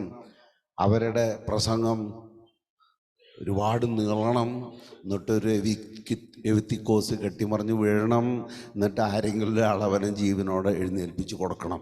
അപ്പോഴല്ലേ പാരഗ്രാഫ് തയ്യാറാവുള്ളൂ. അങ്ങനെ വല്ലതും ഉണ്ടോ? പറയുമ്പോൾ എല്ലാം പറയണല്ലോ. അവിടെ വാസ്തവത്തിൽ സംഭവിച്ച ഒരു കാര്യം പറഞ്ഞു പോകുന്നതാ. അതൊരു ഉപദേശമല്ല. It is a passing comment. Passing comment ഉപദേശം വ്യത്യാസമുണ്ട്. ഉപദേശം എന്ന് പറഞ്ഞാൽ എന്താണ്? നീ വ്യഭിചരിക്കരുത്. അതൊരു പാസിംഗ് കമൻ്റ് ആണോ? അല്ല, അതൊരു കൽപ്പനയാണ്.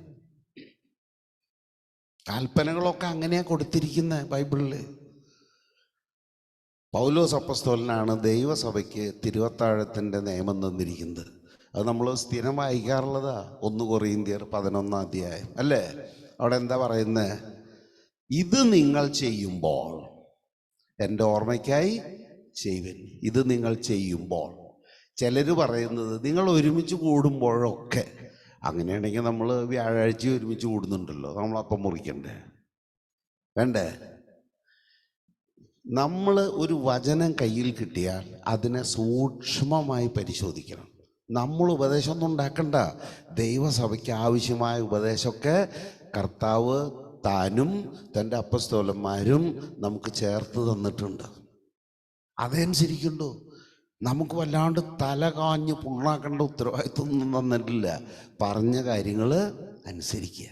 വിവേചിച്ചറിയാൻ വേണ്ടിയാണ് ദൈവം നമുക്ക് ഗിഫ്റ്റ് ഓഫ് ഡിസേൺമെൻറ്റ്, വിവേചനത്തിൻ്റെ ആത്മാവിനെ തന്നിരിക്കുന്നത്. ഇനി നിങ്ങൾക്ക് ആ സാധനം ഇല്ലെങ്കിൽ നിങ്ങൾ ദൈവത്തോട് ചോദിക്കണം. വിവേചനത്തിൻ്റെ ആത്മാവ് എന്ന് പറയുന്ന ഒരു ആത്മാവ് ഉണ്ട് എന്ന് ആദ്യം അറിയണമല്ലോ. 1 കൊറിന്ത്യ ലേഖനം 12-ാം അധ്യായം അത് വായിക്കുമ്പോൾ വിവേചനത്തിൻ്റെ ആത്മാവ് എന്നൊരു ആത്മാവ് ഉണ്ട്. 9-ാമത്തെ വാക്യം വായിച്ചു. ഒരേ ആത്മാവ് തന്നെ ഒരുവന് വിശ്വാസവും വേറൊരുവന് രോഗശാന്തിക്കുള്ള വരവും നൽകുന്നു. ഒരുവന് അത്ഭുതങ്ങൾ പ്രവർത്തിക്കാൻ ശക്തിയും മറ്റൊരുവന് പ്രവചിക്കാൻ വരവും വേറൊരുവന് ആത്മാക്കളെ വിവേചിച്ചറിയാൻ കഴിവും. Praise the Lord. ആത്മാക്കളെ വിവേചിച്ച് അറിയാനുള്ള കഴിവ്. നിങ്ങൾ വേറെ ദിവസം ഭക്ഷണം തരാൻ വേണ്ടി പോലും പ്രാർത്ഥിക്കണ്ട. ഭക്ഷണം തരാൻ ദൈവം നിങ്ങൾക്ക് ചുമതലപ്പെട്ടിരിക്കുന്നവനാ. നിങ്ങൾ ഭക്ഷണത്തിന് വേണ്ടി പ്രാർത്ഥിക്കണ്ട. എന്ത് ഉടുക്കും ചിന്തിക്കണ്ട. എവിടെ താമസിക്കും ചിന്തിക്കണ്ട. ഇത് നിങ്ങൾക്ക് തരാൻ ദൈവത്തിന് ചുമതലയുണ്ട്, കടപ്പാടുണ്ട്. Is responsible for your food. Don't ever pray for it. പ്രാർത്ഥിക്കേണ്ട 100 കൂട്ടം കാര്യങ്ങളുണ്ട്. അത് അക്കട്ട് നിരത്തി അങ്ങോട്ട് പറഞ്ഞു തരാം. കാരണം നിങ്ങളുടെ ഭൗതിക ആവശ്യങ്ങൾക്ക് വേണ്ടി ദൈവത്തോട് പ്രാർത്ഥിക്കേണ്ട കാര്യമില്ല. അത് പ്രാർത്ഥിക്കുന്നത് ജാതികളാണ്, ദൈവത്തെ അറിയാത്തവർ. കാരണം കർത്താവ് പഠിപ്പിച്ചത് നിങ്ങളുടെ ആവശ്യങ്ങൾ നിങ്ങൾ ചോദിക്കുന്നതിന് മുമ്പേ നിങ്ങളുടെ സ്വർഗസ്ഥനായ പിതാവ് അറിയുന്നു. അങ്ങനെ ഒരു വാക്യം ഇപ്പം എടുത്ത് വായിക്കണ്ട. മത്തായിയുടെ സുവിശേഷം 6-ാം അധ്യായം വീട്ടിൽ ചെന്നിട്ട് ഒന്ന് വായിച്ചു നോക്ക്. ദൈവത്തിന് സ്തോത്രം. പക്ഷെ നിങ്ങൾ പ്രാർത്ഥിക്കണം, മുട്ടിപ്പായി പ്രാർത്ഥിക്കണം, ഇടവിടാതെ പ്രാർത്ഥിക്കണം. അപ്പം അതെന്തിനാ ജോസേട്ടാ? 1 മണിക്ക് ശേഷം ഇവിടെ പോരെ പറഞ്ഞുതരാം. ദൈവത്തിന് സ്തോത്രം. നമ്മൾ ഭേദങ്ങളെ തിരിച്ചറിയണം. എന്തിനു വേണ്ടി ചെയ്യണം, എന്തിനു വേണ്ടി ചെയ്യരുത്. ദൈവത്തിന് സ്തോത്രം. അപ്പം ആഴ്ച തോറും അപ്പം മുറിക്കണമെന്നോ ദിവസം തോറും അപ്പം മുറിക്കണമെന്നോ ബൈബിളിലില്ല. ഇനി മാസം തോറും മുറിക്കണമെന്ന് ബൈബിളിലുണ്ടോ? ഇല്ല. പിന്നെന്തിനാ നമ്മളത് ചെയ്യുന്നത്? നമുക്ക് തന്നെ വല്ലപ്പോഴൊക്കെ കർത്താവിൻ്റെ ക്രൂശിലെ മരണത്തെ ഒന്ന് ഓർക്കേണ്ടതുണ്ട്. കാരണം നാം വീണ്ടെടുക്കപ്പെട്ടത് കർത്താവിൻ്റെ ക്രൂശിലെ മരണത്താലാണ്. നാം ഇന്ന് നിലനിൽക്കുന്നത് യേശുക്രിസ്തുവിലെ ക്രൂശിലെ യാഗത്തിൻ്റെ യോഗ്യതയോടാണ്. നാം എന്നെങ്കിലും നിത്യതയിൽ ചേർക്കപ്പെടുമെങ്കിൽ അതും ഈ ക്രൂശിലെ യാഗത്തിൻ്റെ ശ്രേഷ്ഠതയിലൂടെയാണ്. Without which we have absolutely nothing.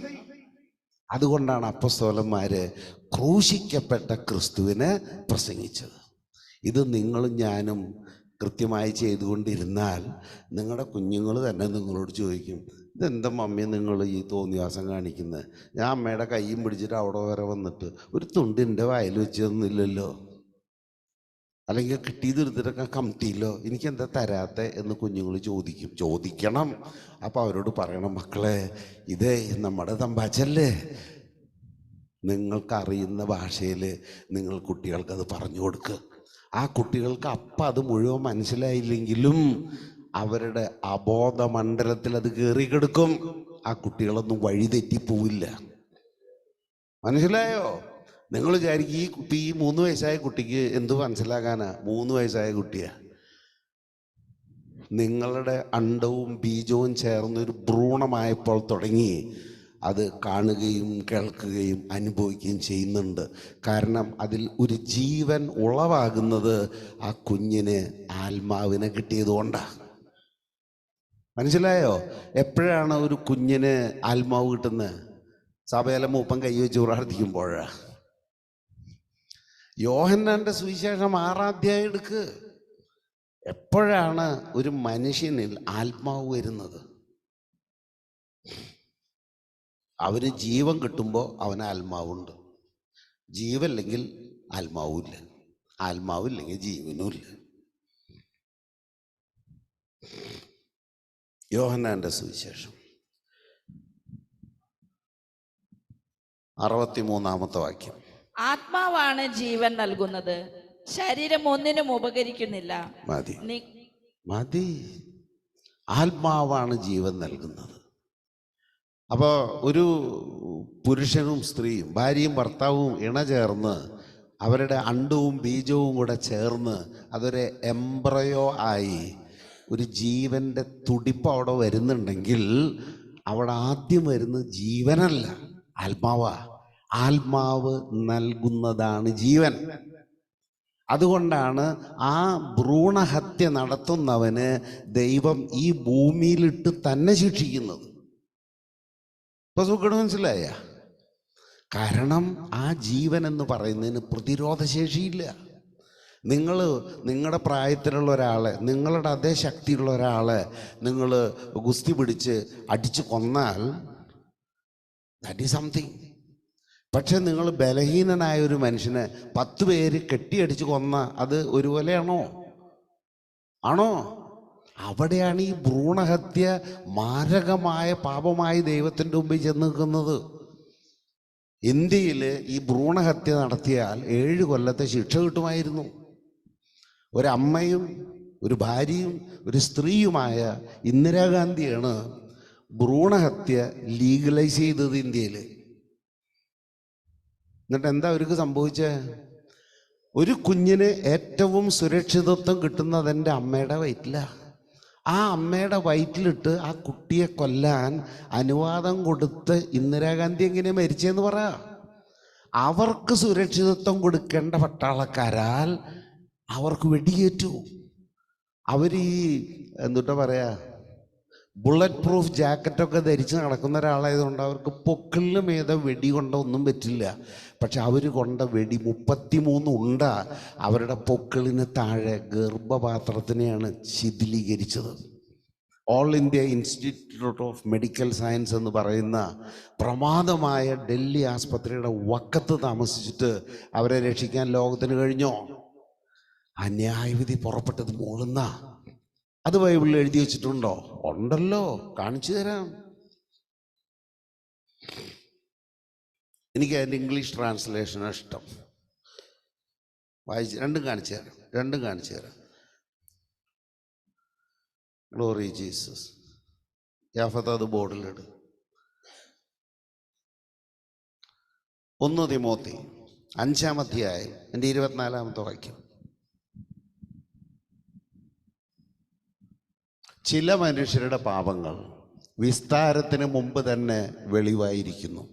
എന്ന് വെച്ചാൽ ദൈവം ന്യായവിധിക്കായിട്ടൊരു സിംഹാസനം അന്നേ ഒരുക്കിയിട്ടുണ്ട്. നമ്മൾ ചെയ്യുന്ന ചില തെറ്റുകൾ ശിക്ഷിക്കപ്പെടുന്നത് നാം ന്യായവിസ്താരത്തിന് ചെന്ന് നിൽക്കുമ്പോഴാണ്. പക്ഷെ നാം ഇവിടെ കാട്ടിക്കൂട്ടുന്ന ചില തോന്നിയാസങ്ങളുണ്ടല്ലോ, അത് നാം ഭൂമിയിൽ ശരീരത്തിൽ ജീവനോടെ ഇരിക്കുമ്പോൾ തന്നെ ഈ പാപോടെ ചെന്ന് നിൽക്കും. ദൈവത്തിൽ നിന്ന് അതിന് ശിക്ഷയും വരും ആണ് എഴുതി വെച്ചിരുന്നത്. കണ്ടോ? Some men sins are open beforehand. സമയത്തിന് മുമ്പേ ദൈവത്തിൻ്റെ മുമ്പിൽ ചെന്ന് നിൽക്കുന്നു. Going before to the judgement. അവൻ മരിച്ചിട്ടുമില്ല, അവ ഈ ഭൂമിയിൽ നിന്ന് മാറ്റപ്പെട്ടിട്ടില്ല, അവിടെ നിൽക്കുക.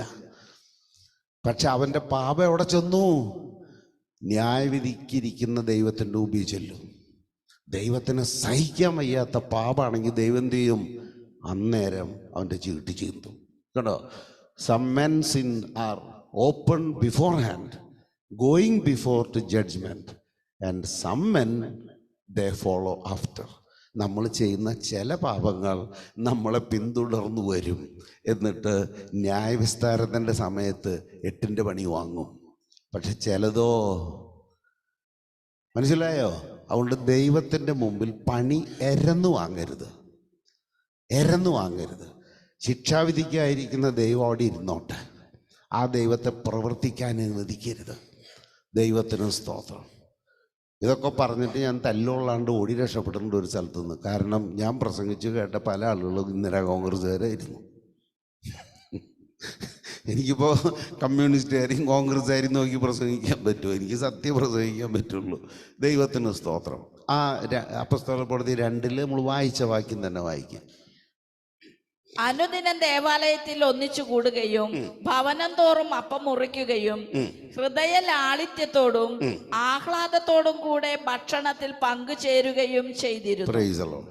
ആ ഒരു കാര്യം നമ്മൾ ഇപ്പോഴും ചെയ്യണം, ഹൃദയ ലാളിത്യത്തോടെ. പിന്നെന്താണ് അടുത്ത ഗുണം പറഞ്ഞത്? ആഹ്ലാദത്തോടുകൂടെ ദിനംതോറും ഭക്ഷണത്തിൽ പങ്കുചേരണം. നമ്മളിവിടെ പ്രാർത്ഥനയൊക്കെ കഴിയുമ്പോൾ ഞാൻ ഒരു ചെറിയ വാക്ക് പറയാറുണ്ട്, ആഹാരം നമുക്ക് ഒരുമിച്ചിരുന്ന് കഴിക്കാം, ആരും കഴിക്കാതെ പോകരുത്. പക്ഷെ ചില ആളുകൾക്ക് അന്യായ തിരക്കാണ്. കാരണം ഇവിടെ കിട്ടുന്നതിനേക്കാൾ വലിയ ഭക്ഷണം അവർക്ക് എവിടെ കിട്ടും? പുറത്ത് കിട്ടും. ഇപ്പോൾ കല്യാണ വീട്ടിൽ പോയാൽ കിട്ടുന്ന ഒരു വലിയ ബുഫേ വരുന്നൊന്നും നമുക്കിവിടെ ഒരുക്കി കിടക്കാൻ പറ്റില്ല. നമുക്ക് ചിലപ്പോൾ കഞ്ഞിയായിരിക്കും, അതിലേക്ക് എന്തെങ്കിലും ഒരു കൂട്ടാനായിരിക്കും.